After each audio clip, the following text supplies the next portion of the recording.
Bon les gars, thématique de la séance de ce soir, on reprend les vlogs entraînement, reprise des séances force. Donc là on va tout simplement faire une séance full test sur tous mes max, que ce soit en planche notamment, enfin juste en planche d'ailleurs, puisque je vais démarrer un programme incessamment sous peu pour reprendre les objectifs par rapport à ça. Notamment échéance fin d'année, compétition finale nationale du coup en gymnastique. L'objectif c'est d'aller performer aux anneaux du coup sur la full planche. Et du coup on reprend ça sérieusement et donc pour créer un programme d'entraînement cohérent, il faut que je sache concrètement où est-ce que j'en suis. Je vous emmène au cœur de ma séance, comment devenir fort, et je vous documenterai du coup l'évolution sur la suite. Je pense que le niveau actuel est proche de 0, mais on va tout donner pour faire au mieux et pas décevoir le coach. Let's go. On était à la recherche du son pour lancer le airdrop et on est parti. Premier test max hold en full planche. J'ai pas compté. 5 secondes je pense. C'est ok. Si tu ne connais pas encore et que tu débarques sur cette chaîne, qui je suis, tout simplement Damien, coach en ligne depuis maintenant plus de 3 ans. Je suis un ancien gymnaste et actuellement j'ai d'ailleurs repris la gymnastique au niveau national. Voilà, et maintenant j'accompagne les hommes dans leur transformation physique, à s'entraîner au poids du corps, développer des mouvements de fou et surtout reprendre contrôle de leur physique. Donc si t'es pas abonné à cette chaîne, bienvenue à toi. Je te partage toutes les semaines des tips pour progresser efficacement au poids du corps, gagner du muscle, gagner en force. Et là notamment, je t'amène au cœur de mes séances pour que tu puisses potentiellement reproduire effectivement ce que je mets en pratique de ton côté. C'est hyper important les gars, et ça on n'en parle pas assez souvent, mais du cadre que tu vas mettre en place pour vraiment progresser. En fait, vous êtes beaucoup à vous entraîner beaucoup trop au feeling pour le coup, chose qui peut marcher sur un temps donné. Malheureusement, si tu veux réellement progresser, performer et améliorer ta force, etc., performer sur des mouvements un peu plus avancés, soit déjà sur des muscle-up, des HSPI et potentiellement plus tard sur la planche, tu vas devoir forcément suivre plus ou moins une logique et une structure, un programme d'entraînement. Sinon, en fait, tu vas littéralement rester bloqué parce que constamment, tu vas avancer à l'aveugle et tu ne sauras pas quoi faire. Donc, c'est hyper important que tu séquences tes séances, que tu séquences ton plan d'entraînement au moins dans un cadre. Tu saches concrètement où tu vas, dans quelle direction tu vas, avec des objectifs qui sont clairs et des espèces un petit peu de jalons qui sont posés. C'est d'ailleurs pour ça là que je fais tous ces tests ce soir, c'est tout simplement pour que mon coach puisse me définir tous mes jalons pour les 5 prochaines semaines notamment et m'aider à me cadrer sur tout ça. Voilà. Les gars, du coup, séance vraiment chill ce soir. On va prendre beaucoup de temps de récupération, entre 5 et je pense 6 minutes entre tous les exos. Quand vous faites de la force et les efforts maximaux, c'est important, même sur l'hypertrophie. D'ailleurs, c'est bénéfique aussi de prendre des longs temps de récupération. Les gens ne le font pas parce qu'en fait, c'est chiant d'attendre effectivement poser le cul sur sa chaise, sur son banc de muscu. Du coup, mais ça peut être ultra bénéfique. Là, je vais tester tous les exercices sur lesquels je suis fort de base, sachant que du coup, l'énergie va se vider au fur et à mesure. Et c'est notamment pour ça que je vais essayer d'optimiser l'avancée avec un grand temps de récupération. Next épreuve, maximum de full press. Honnêtement, j'en vise 2. Si j'en sors 3, ça sert très bien.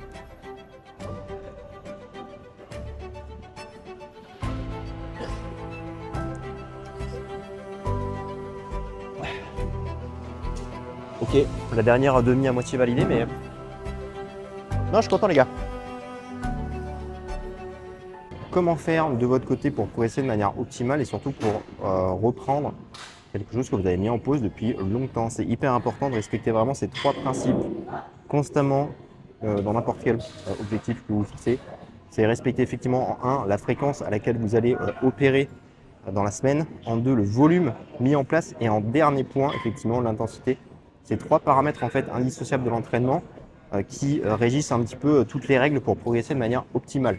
Quand je parle de fréquence, en fait au démarrage, ça va simplement être de chercher à augmenter effectivement le nombre de fois dans la semaine où vous allez bosser un mouvement spécifique, un groupe musculaire spécifique ou n'importe quoi que vous voulez effectivement vous y améliorer. Je vous prends l'exemple avec un instrument de musique. Quand vous cherchez à apprendre à jouer de la guitare, vous n'allez pas jouer une seule fois par semaine ou une seule fois par mois. L'idée c'est d'en faire le plus souvent possible pour avoir de la répétition, que le corps s'adapte un petit peu et puisse progresser par rapport à ça. C'est la même logique que vous devez avoir effectivement sur les séances ou pour progresser de manière musculaire, que ce soit en termes de croissance, de gain de masse, de gain de force, enfin bref, par rapport à ça. Et ça, c'est souvent l'erreur que les personnes font effectivement quand elles débutent ou même qu'elles sont un peu plus avancées, c'est de négliger effectivement la fréquence d'entraînement alors que c'est un des paramètres les plus importants vraiment pour progresser sur le long terme.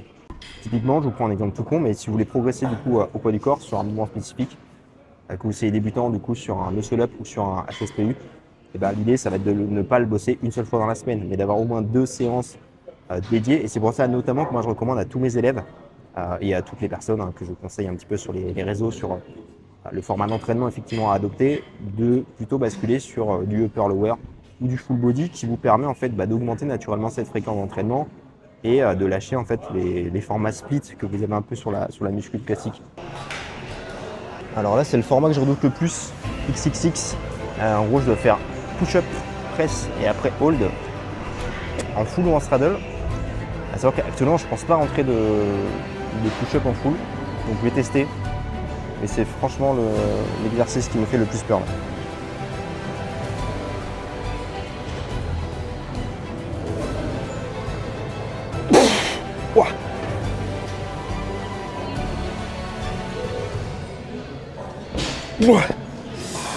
Oh, c'était dégueulasse.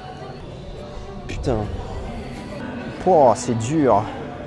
Une fois que la fréquence elle est bien mise en place, et bien l'idée ça va être d'augmenter le volume au sein de vos séances. Donc soit effectivement en augmentant le nombre de répétitions, le nombre d'exercices, le nombre de séries, tout naturellement, avant même d'augmenter l'intensité. Parce que ça va avoir un impact aussi sur votre récupération. Donc dites-vous que si directement vous augmentez le niveau de difficulté en termes de stress, etc. sur le corps, vous allez être en PLS total et vous n'allez pas pouvoir récupérer correctement tout simplement. Donc important de vraiment avoir cette notion en tête. Et en dernier point, effectivement, on va jouer là sur l'intensité.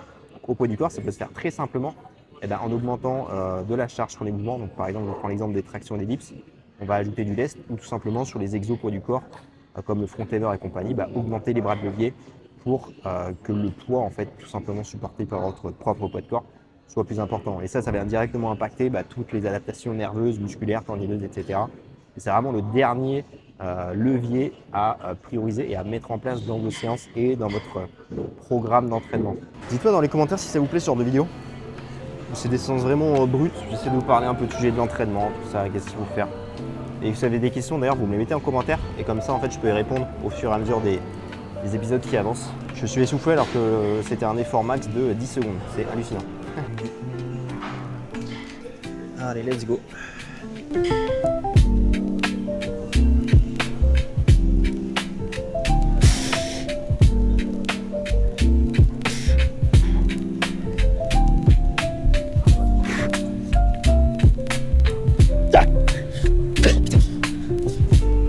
Les gars, ça s'appelle un échec musculaire et technique ça. Je suis allé au bout, en fait j'ai perdu mon grip. J'avais la main qui glissait et bref, j'avais plus la barre en main. Je pense qu'en vrai j'en sortais encore au moins une. Écoutez. J'aimerais bien vous documenter du coup au cours de cette progression également les trainings de gym pour vous montrer un peu comment ça se passe sur les séances, sur le travail technique, sur le travail de renfort, etc. Je pense que ça peut être hyper intéressant pour vous. C'est un sport qui est très exigeant, qui demande du temps aussi, énormément de temps de pratique. Aujourd'hui, je peux y associer, y dédier qu'une seule fois, un seul entraînement dans la semaine. Ça me permet de maintenir mon niveau, mais pas vraiment de progresser de manière folle. Et le pourquoi, là, je me réentraîne en force, c'est simplement parce que je kiffe de fou les anneaux. Et j'ai bien envie de lâcher des petites dingueries dessus. Une belle full planche. Pourquoi pas, à long terme, une petite maltaise. Histoire de pouvoir faire un mouvement quand même de ouf sur les anneaux, ça serait plutôt beau.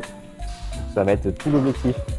Vision très long terme, et ça c'est important les gars, d'avoir cette visualisation et de connaître le pourquoi est-ce que vous le faites. C'est ça qui va vous aider vraiment sur les sessions à rester motivé, tout simplement.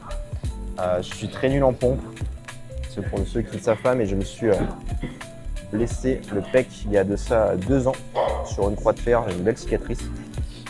Ce qui me gêne énormément sur les exercices qui sollicitent les pectoraux et un peu l'avant de l'épaule. J'ai pris quand même du retard sur le développement de ça. Et du coup, ça me gêne encore un peu aujourd'hui parfois. Bref, je vous raconte ma life. Il est important de vous le mentionner quand même. J'espère reprendre la croix de fer un jour. Actuellement, j'ai peur. Je me chie littéralement dessus. Parce que quand je vais chercher une amplitude complète, je sens que la tiraille un peu dans l'épaule.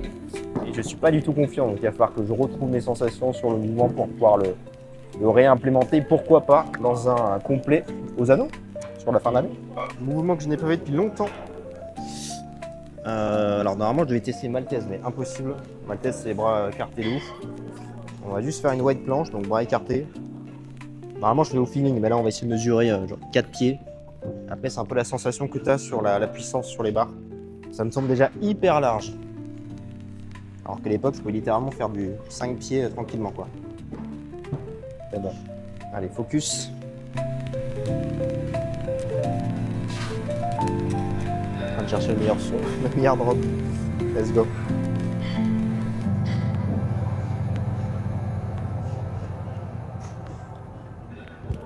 Putain, j'ai Parkinson. Oh bordel. Je vois des étoiles. C'est pas trop mal. On a fait le max. Au moins, on a un vrai état des lieux pour commencer cette série d'un point A et puis on voit jusqu'où est-ce qu'on arrive. Les épaules, c'est ok. Fatigue musculaire, ok. Là, je pense que c'est vraiment nerveux qui est à plat. Enfin, quoique, en vrai, je pourrais relancer des hauls d'un full et faire des presses et compagnie. Je termine la séance de mon côté, faire un peu de renfo. Je vous filme peut-être ça, je ne sais pas. Et le reste, du coup, ce sera la suite sur YouTube, les gars. Tchuss!